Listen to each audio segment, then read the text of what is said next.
We got ourselves a fight right here. Featherweight championship, Ilia Topuria.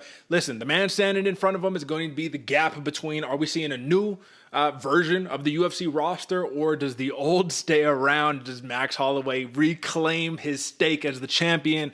Listen, man, Topuria opened as a minus 190 favorite. Given all of the hype and the narrative around it, I wouldn't have been surprised to see this much larger. I'm curious to know, do you respect the opening line? We'll talk about the live line in a second, but do you respect this opening line? You do got to give a lot of credit to the young gun in Ilia Topuria, man. He really has put on, especially with the amount of damage he's able to provide in his fights.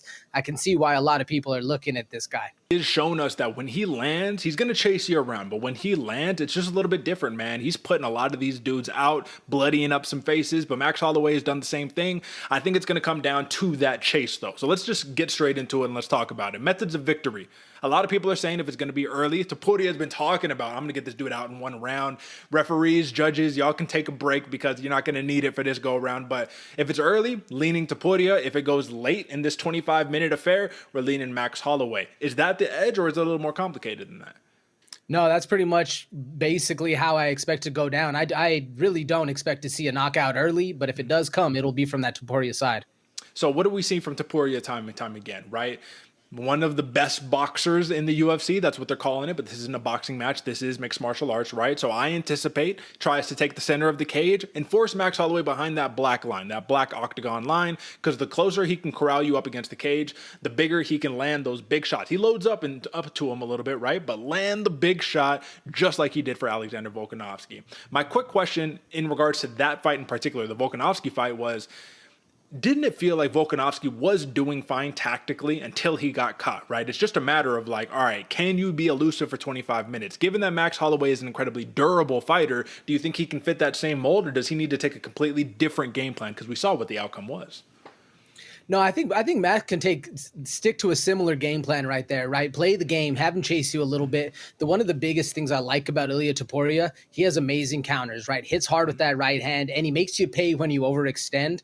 I don't see Max Holloway overextending, though, and I do see him being comfortable in that position of circle around, get to the center, circle around, get to the center. It's what Max Holloway does best. Listen, man, everybody's looking at this fight, and they assess it in a pretty simple way. They say, you got to lean with the young gun in Topuria, even though they're like 2 years, 3 years apart in age difference. But you got to lean with the young gun Topuria because not only is he the new generation, not only is the new scary fighter, he just got more tools. And you have to argue that it is true, right? He does have more tools. If he wants to take this fight to the ground and kind of hold Holloway down, I don't see that being out of the realm of possibility. So that's where Holloway's entire ethos of don't get caught up against the cage has to be flawless for this fight in order for him to win, in my opinion. But like I said, man, this is going to go a bunch of different ways. We're here to talk about numbers, and we're here to provide value. So the biggest number that we need to talk about, man, live odd, plus 200, Max Holloway. We're talking from a value perspective here. Do you like the price of Ilia Topuria at minus 245, or do we play the Max Holloway side just for a objective better here from a value perspective? Objective better, Derek. I do not like that for the Ilia Topuria odds, man. It's a little too high with, and I don't want to say uncredited or like undeserved accomplishments because the guy has been putting in work, but going up against this level of combatant, I don't like those odds at all. He's got a lot of finishes in the UFC, man. 5 finishes, 2 decisions, 4 knockouts, 1 submission, right? So when people talk about the grappling, when they talk about all of that stuff, man, we'll see what it comes down to because Holloway is a very pronounced finisher, 13 finishes, 9 decisions, 11 knockouts, 2 submissions right here. So it's interesting to see what the numbers look like, but that's the tactical battle. If we're looking at a prop right here, if you're not happy with the live odd on Ilia Topuria, and maybe you don't want to hedge for Max Holloway, we do have a couple other numbers that we need to talk about. One I'll talk about a little bit later, but let's talk about overs right here, man. When I'm looking at the actual over for this contest, of course, let's bring up the big board, AJ, and let's take a look, I should say, at the over right here. 4.5 rounds. It's a big time over that we have here. And when we look at that 4.5 rounds, minus 105 for the over, minus 125 for the under, which is actually pretty interesting because that does not go in your favor if you're a Max Holloway bettor. But let's just take a look at those odds, man. Do you see value in minus 105 over 4.5 rounds?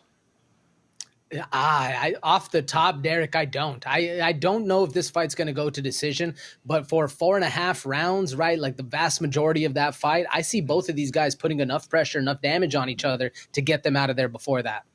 Interesting. So so you're seeing a finish from the Holloway side. You're seeing a finish from the Topuria side, and we're liking the under -125.